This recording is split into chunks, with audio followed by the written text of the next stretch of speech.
కాంగ్రెస్ గ్యారంటీల పుట్ట పగిలింది. అలవిగాని హామీలిచ్చి ఆనక వాటిని ఎగ్గొట్టి అమలు చేస్తున్న కొద్దిపాటి పథకాల్లోనూ కోతలు కొర్రీలు పెడుతున్న రేవంత్ సర్కారుపై జనాగ్రహం పెల్లుబుక్కింది.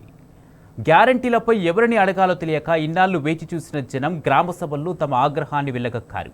రేషన్ కార్డులు, రైతు భరోసా, ఆత్మీయ భరోసా, ఇందిరమ్మ ఇళ్ల లబ్ధిదారుల ఎంపిక కోసం చేపట్టిన గ్రామ సభల సాక్షిగా అధికారులపై ప్రశ్నల వర్షం కురిపించారు.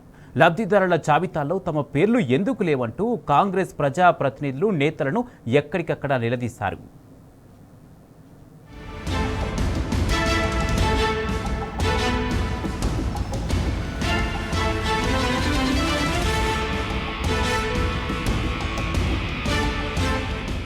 రేవంత్ సర్కార్ తీరుపై జనాగ్రహం పెల్లుబెక్కింది.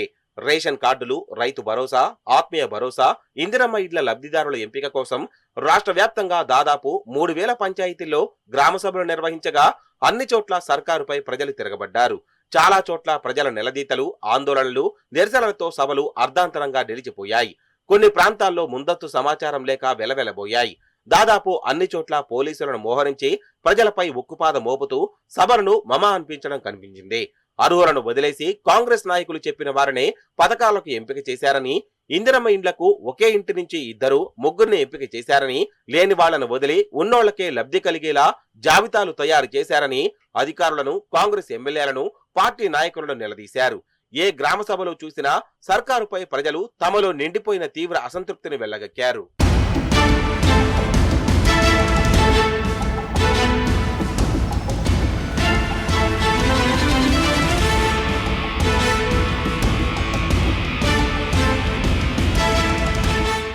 అలవిగాని హామీలిచ్చి అనక వాటిని ఎగ్గొట్టి అమలు చేస్తున్న కొద్దిపాటి పథకాల్లోనూ కోతలు, కొర్రీలు పెడుతున్న రేవంత్ సర్కార్ తీరుపై ప్రజలు ప్రశ్నల వర్షం కురిపించారు. అర్హులను వదిలేసి కాంగ్రెస్ నాయకులు చెప్పిన వారినే ఎందుకు ఎంపిక చేశారు? ప్రజాపాలనలో దరఖాస్తులు తీసుకున్నాక ఇప్పుడు గ్రామ సభల్లో మళ్లీ ఎందుకు? ప్రజాపాలనలో రేషన్ కార్డుల కోసం ప్రత్యేకంగా తీసుకున్న దరఖాస్తులేమయ్యాయి? కాంగ్రెస్ నాయకులు, కార్యకర్తలే లబ్ధిదారులా? గ్యారంటీలేమయ్యాయి? పెంచిన పింఛన్లు ఇంకెప్పుడిస్తారు? తులం బంగారం ఎటుపోయింది? రైతు భరోసా ఎందుకిస్తలేరు? రుణమాఫీ ఏది? మహాలక్ష్మి పైసలేవి? ఇందిరమ్మ ఇండ్లు ఎవరికిస్తున్నారు? ఉత్తుత్తి సర్వేలు చేసి ఎందుకు మోసం చేస్తున్నారని జనం అధికారులపై ప్రశ్నల వర్షం కురిపించారు. ఎక్కడికక్కడ నిలదీయడంతో అధికారులు మధ్యలోనే వదిలేసి వెళ్లిపోయారు. జాబితాలో మొత్తం కాంగ్రెస్ కార్యకర్తలు, నేతల పేర్లే ఉన్నాయంటూ అనేక చోట్ల అధికారులు, నేతలు, ప్రజల మధ్య వాగ్వాదం జరిగింది.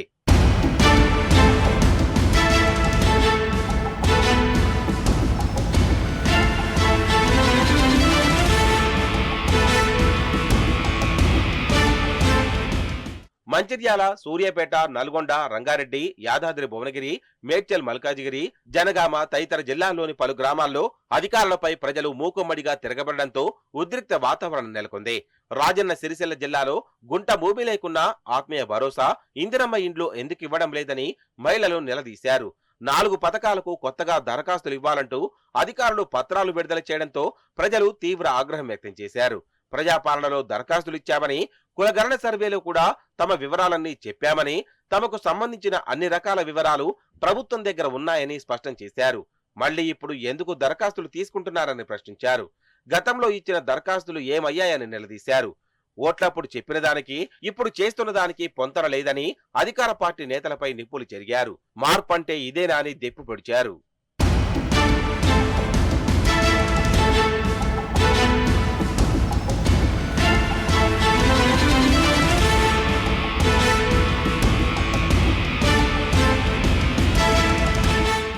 గ్రామ సభల్లో ప్రజల నిలదీతలతో ప్రభుత్వం అప్రమత్తమైంది. గ్రామ సభలను పోలీస్ పహారా మధ్య నిర్వహించారు.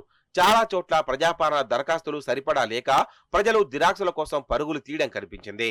సొంత కార్యకర్తలే కాంగ్రెస్ పార్టీ పథకాల అమలుపై నిలదీశారు. ప్రజాపాలనలో ఇచ్చిన దరఖాస్తులు ఏమయ్యాయని ప్రజలు నిలదీయడంతో చేసేదేమీ లేక అధికారులు మధ్యలోనే వెళ్లిపోవడంతో సభలు అర్ధాంతరంగా రద్దయ్యాయి. కొన్ని గ్రామాల్లో మహిళలు గ్యారంటీలు, తులం బంగారం, రుణమాఫీపై ప్రశ్నించడంతో అధికారులు సమాధానాలు చెప్పలేక ఉక్కిరిబిక్కిరయ్యారు. రాష్ట్ర వ్యాప్తంగా గ్రామ సభలలో ఎక్కడ చూసినా సర్కారుపై ప్రజలు తమలో నిండిపోయిన తీవ్ర అసంతృప్తిని వెళ్లగక్కారు.